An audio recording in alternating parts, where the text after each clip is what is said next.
सत्ता जीवन में आती रहती है, लेकिन उसे कैसे पचाना,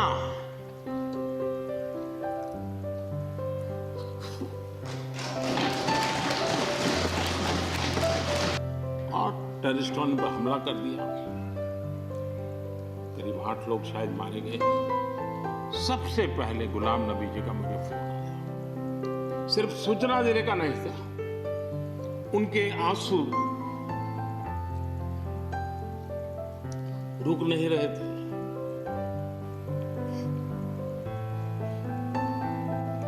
एयरपोर्ट से उन्होंने मुझे फोन किया, जैसे परिवार के सदस्य की चिंता करें,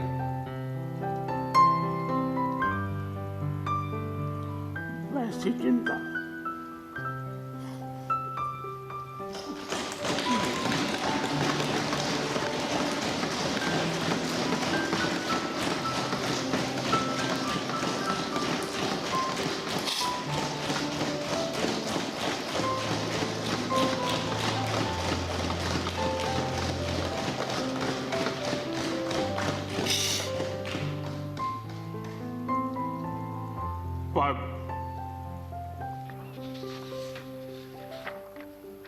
The Honorable Prime Minister, and then we'll call Sharad Rao ji. आदरणीय सभापति जी, आज इस सदन की शोभा बढ़ाने वाले, सदन में जीवंतता लाने वाले और सदन के माध्यम से जनसेवा में रत ऐसे 4 हमारे साथी, उनका कार्यकाल पूर्ण होने के कारण नए कार्य की ओर कदम रख रहे हैं। श्रीमान गुलाम नबी आजाद जी, श्रीमान शमशेर सिंह जी, मीर मोहम्मद फैयाज जी, नाजिर अहमद जी, मैं आप चारों महानुभावों को इस सदन की शोभा बढ़ाने के लिए, आपके अनुभव का, आपके ज्ञान का सदन को और देश को लाभ देने के लिए और अपने क्षेत्र की समस्याओं का समाधान के लिए आपने जो कुछ भी योगदान किया है, उसके लिए मैं सबसे पहले तो आपका धन्यवाद करता हूं।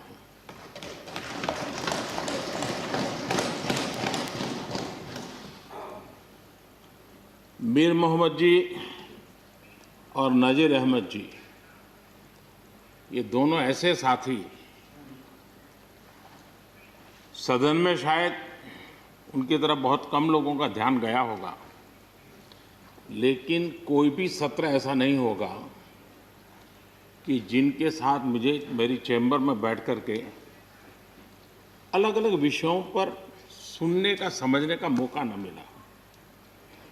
इवन कश्मीर की भी बारीकियां जब उनके साथ बैठता था, कभी कभी तो वो परिवार के साथ भी आते थे, इतने अनेक पहलू मेरे सामने रखते थे, वो मेरे लिए भी बड़ा एनलाइटनिंग रहता था। तो मैं हमारे इन दोनों साथियों का, जो मेरे साथ व्यक्तिगत रूप से नाता रहा और जो जानकारियां मुझे वो मिलती थी, मैं उसके लिए उनका हृदय से आभार भी व्यक्त करता हूं। और मुझे विश्वास है कि उनका कमिटमेंट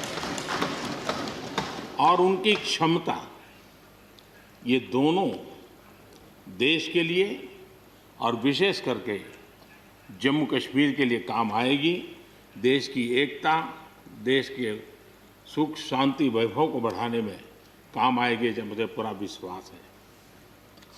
हमारे एक साथी शमशेर सिंह जी, अब तो याद भी नहीं रहा कितने सालों से मैं उनके साथ काम करता रहा हूँ, क्योंकि मैं संगठन की दुनिया में का इंसान रहा, इसी क्षेत्र में मैं काम करता था। कई वर्षों तक जम्मू कश्मीर में भी काम करने का मौका मिला। तो मेरे साथी कार्यकर्ता के रूप में कभी एक स्कूटर पर ट्रैवल करने का मौका मिलता था। बहुत छोटी आयु में जो इमरजेंसी में जेल में गए उसमें शमशेर सिंह जी थे।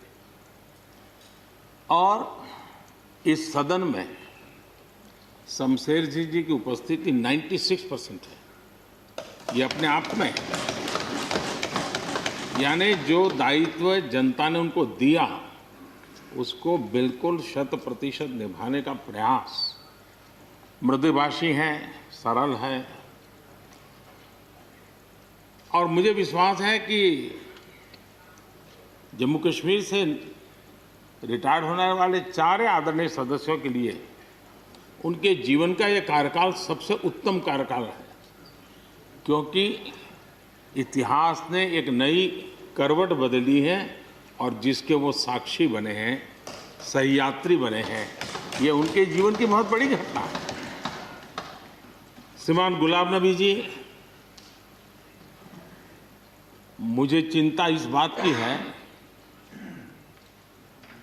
कि गुलाम नबी जी के बाद इस पद को जो संभालेंगे उनको गुलाम नबी जी से मैच करने में बहुत दिक्कत पड़ेगी।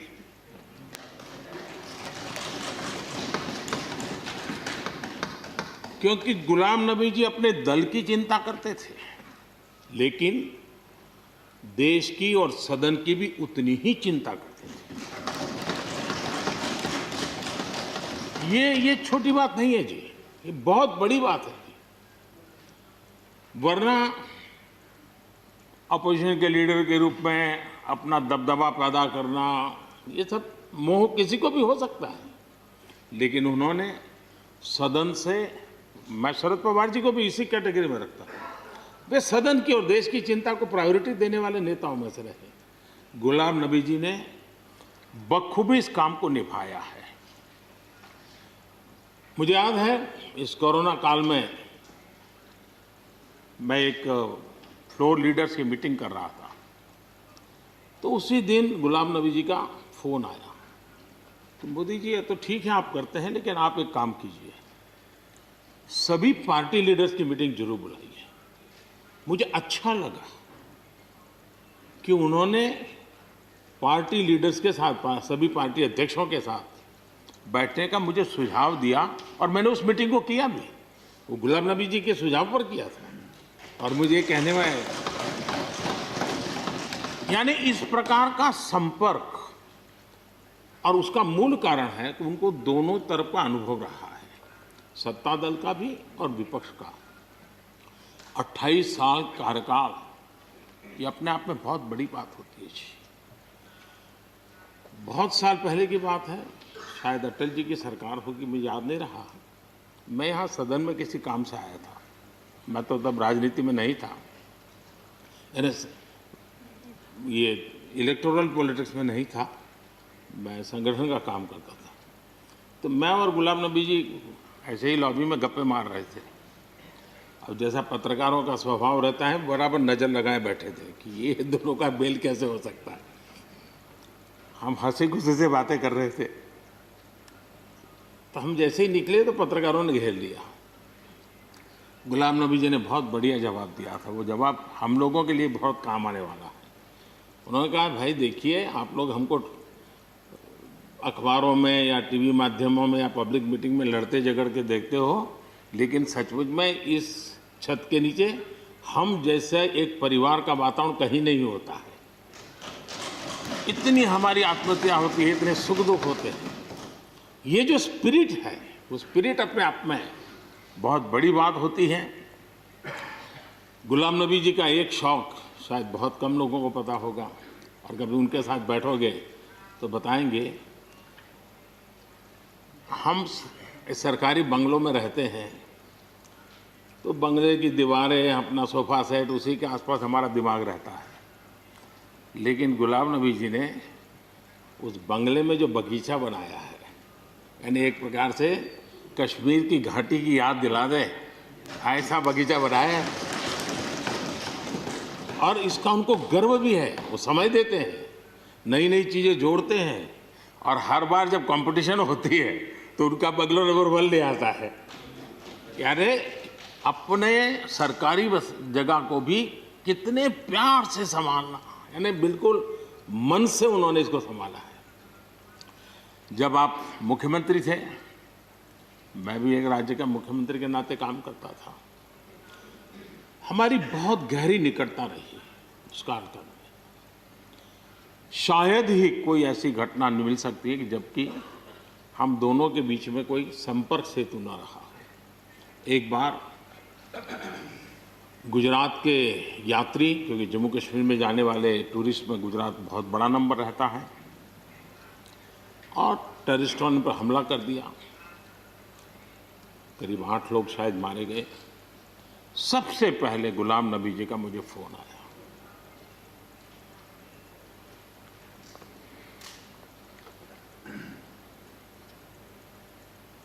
और वो फोन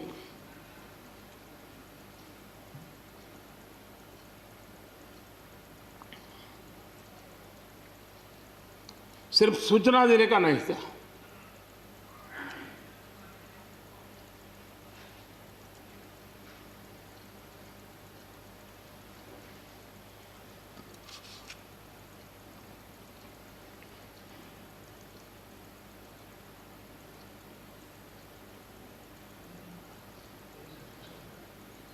उनके आंसू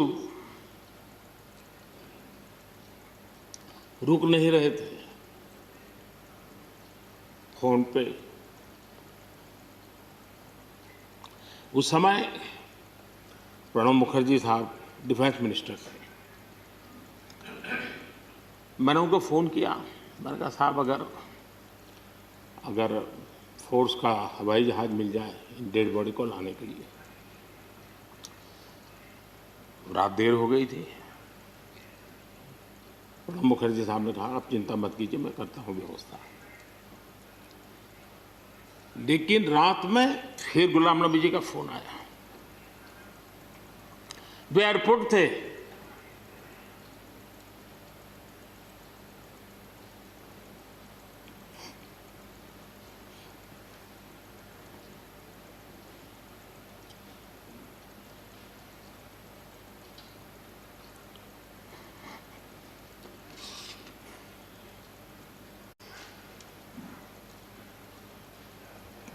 एयरपोर्ट से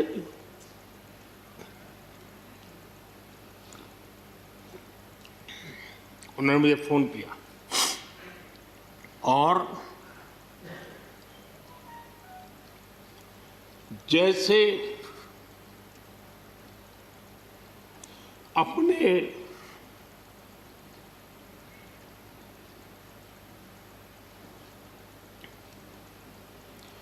परिवार के सदस्य की चिंता करें,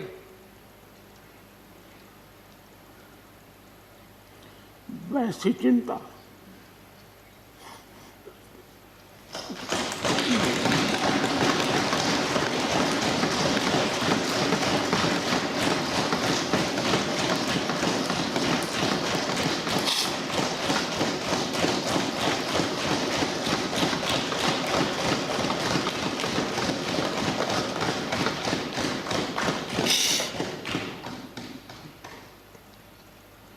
पद, सत्ता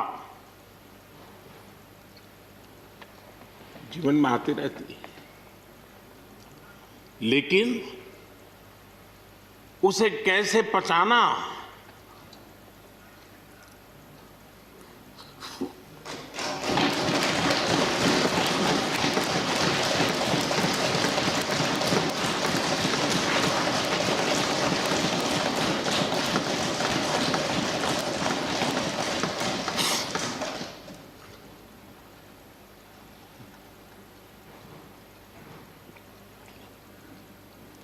मेरे लिए बड़ा भावुक पल था।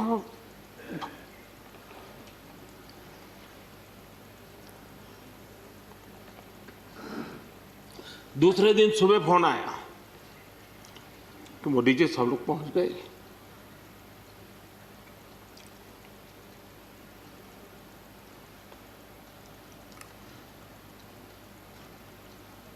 इसलिए एक मित्र के रूप में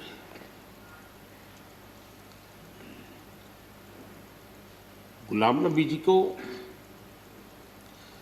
घटना और अनुभव के आधार पर मैं आदर करता हूं।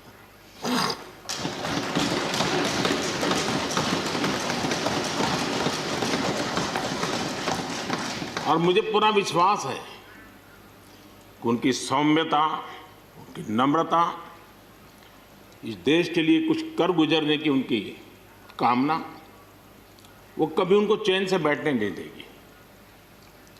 और मुझे विश्वास है कि जो भी दायित्व जहां भी वो संभालेंगे, वे जरूर वैल्यू एडिशन करेंगे, कंट्रीब्यूशन करेंगे और देश उनसे लाभान्वित होगा। ये सब मेरा पक्का विश्वास है। मैं फिर एक बार उनकी सेवाओं के लिए आदरपूर्वक धन्यवाद करता हूं और व्यक्तिगत रूप से भी मेरा उनसे आग्रह रहेगा कि मन से मत मानो कि अब आप इस सदन में नहीं हो। आप के लिए मेरे द्वार हमेशा खुले, इन चारों माननीय सदस्यों के लिए खुले हैं। आपके विचार, आपके सुझाव, क्योंकि देश में सब बहुत जरूरी होता है। ये अनुभव बहुत काम आता है, मुझे मिलता रहेगा, ये अपेक्षा मैं रखता ही रहूँगा। आपको मैं निवृत्त होने नहीं दूंगा। फिर एक बार बहुत शुभकामनाएं, धन्यवाद।